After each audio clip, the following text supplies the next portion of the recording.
दादा अपने गायों को चराकर शाम को वापस घर लौट रहा होता है। तभी एक प्रेग्नेंट गाय का तबीयत खराब हो जाता है और वह गिर जाती है। दादा आगे होने के कारण उसे नहीं देख पाता और वह वापस घर आ जाता है। बेचारी गाय का दर्द से बुरा हाल हो गया था, उसके अंदर चलने की ताकत नहीं थी। धीरे धीरे शाम हो गया और बर्फ पड़ने शुरू हो गया और ठंड के कारण कांप रही थी। उसी ठंड के बीच गाय ने 2 नन्हे बच्चों को सही सलामत जन्म दिया। तभी उसी रोड पर मुन्ना अपने बकरियों को चराकर वापस घर लौट रहा था। मुन्ना गाय और बच्चों को देखकर उसके अंदर दोनों के लिए दया आ गया। मुन्ना गाय के लिए अपने सारे बकरियों से एक घर बनाता है। फिर मुन्ना दोनों को ठंड से बचाने के लिए घर में ले आता है। वह गाय और बच्चों के लिए पीने का पानी खड्डे से भरकर ले जाता है, लेकिन गलती से पानी में एक मेंढक चला जाता है और गाय अनजाने में उसे पी लेती है। अगले दिन सुबह होते ही सभी लोग अपने अपने घर के लिए लौटने लगते हैं। तभी रास्ते में आते समय मेंढक का जहर शरीर में फैल गया और गाय का पूरा शरीर धीरे धीरे मेंढक का बन जाता है।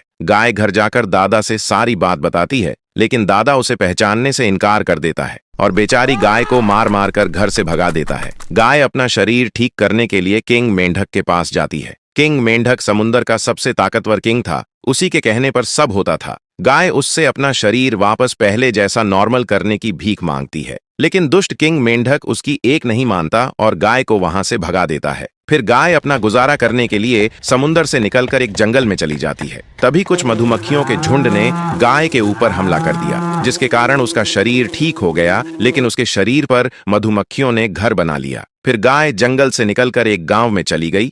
गांव के लोग उसे देखकर हैरान हो गए। फिर गांव वालों ने मिलकर एक मीटिंग किया और गाय को अपने पास रखने का फैसला किया। फिर गांव वाले मिलकर भटकती हुई गाय को अपने साथ घर ले आते हैं और उसके लिए स्पेशल अलग से रहने के लिए एक घर बना देते हैं। लेकिन एक दिन गाय ने ढेर सारा शहद दे दिया और गांव वाले खुश हो गए। उसके बाद धीरे धीरे पूरा गरीब गांव सबसे अमीर शहर बन जाता है। दादा न्यूज में अपनी गाय का कमाल देख रहा होता है और अपना इरादा बदल देता है। उसके बाद दादा गांव वालों को डरा धमकाकर उसे अपने घर ले आता है। फिर वह गाय को जबरदस्ती दांत कर उसे शहद देने के लिए कहता है, लेकिन गाय बोली, आप लोग लाइक सब्सक्राइब करके कमेंट में बताओ, मैं शहद दूं या गांव वापस चली जाऊं।